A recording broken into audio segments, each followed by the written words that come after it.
Yazın nədən uzaq qalmısınız?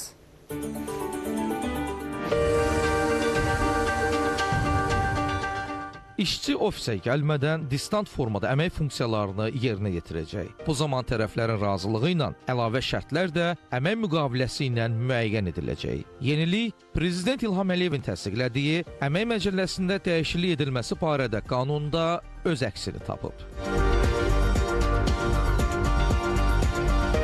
Millət vəkili Vüqar Bayramov deyir ki, dəyişikliklər əmək hüquqlarının qorunmasına, eyni zamanda işçi və işə götürən münasibətlərinin beynəlxalq standartlara uyğun tənzimlənməsinə imkan verəcək. Deputat prosesin necə həyata keçiriləcəyini də vurğulayıb. Bu, təbii ki, ilkin olaraq daha çox özəl sektorda, sonraki mərhələdə isə dövlət sektorunun tətbiq edilməsi nəzərdə tutulur.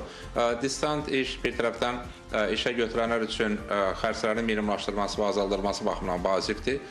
Çünki bu, işə götürənlərə müəyyən xərclərə qənaət etməsinə imkan verir. Çünki praktik olaraq bu zaman daha böyük ofisə ehtiyac olmayacaq, bəzi hallarda ümumiyyətlə ofisə ehtiyac olmayacaq. Bu, ofis xərcləri, kommunal xərclərə qənaət edilməsi anlamına gəlir, nəticə etibarən işə götürənlərin xərclərin azalmasına və daha çox gəlir əldə etməsinə şərait yaradacaq.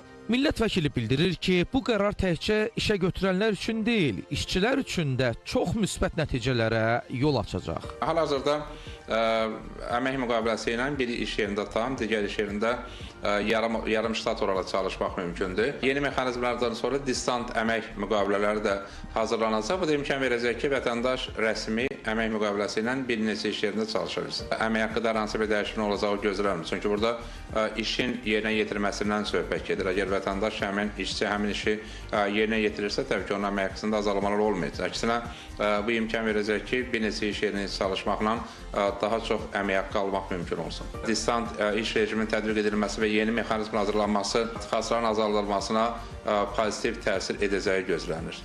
Bəs məsafədən iş ən çox hansı peşə sahələrində tətbiq olunacaq və kimlər bundan daha çox yararlana biləcəklər? Mütəxəssislər bildirirlər ki, burada əsas məsələ işin xarakteristikasından asılıdır. Qanunvericidə bununla bağlı tənzimləyən bir mexanizma yoxdur. Hal-hazırda belə bir siyahı yoxdur ki, bu vəzifəyə olar, bu vəzifəyə olmaz.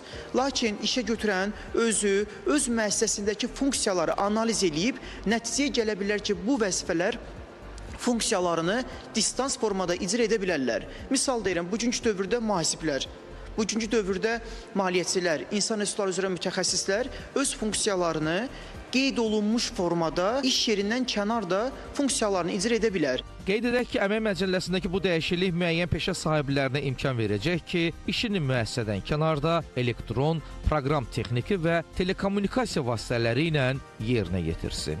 Aylin Rəsulzadə, Samir Qasımov, Ramil İbrahimov, Ayaz Süleyman Soy, Xəbər Ertəsi. Yayımın sponsorları Saliton, Svesneo uşaq qidaları.